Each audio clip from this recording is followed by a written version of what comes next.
Hello guys, and welcome back to my shop. I haven't done any big machining projects lately. My last big project was the soft jaws for my chuck.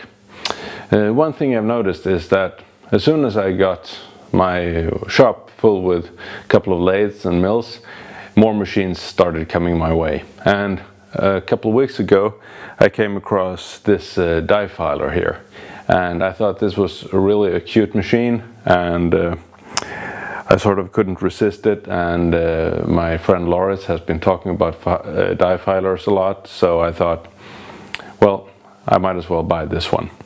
As you can see on the signs here, this is a German machine. The brand is Pius. It's made in 1963, and it has been owned by Halda Aktiebolag, a Swedish company that used to make office product like typewriters. It's also been owned by Ericsson company. To start the machine, I first press the main switch down here, and then there's a foot switch that starts and stops the filing. On the table here you can see this machine has two clamps, and these are of course to keep the part down when you're filing. And it also has an air hose, and inside the machine is an air pump that pumps air to blow away the chips.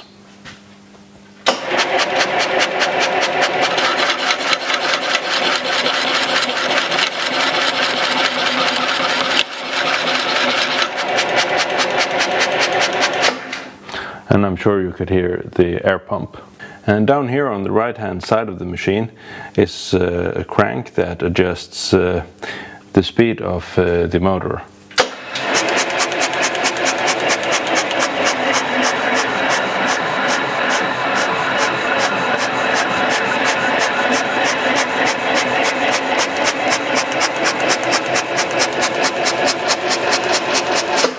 Down here on the left hand side of the machine there's a crank, and this is used to crank the machine by hand. And here is also the adjustment for the stroke length, and this machine has adjustable stroke from 0 to 50 millimeters. So here's 50.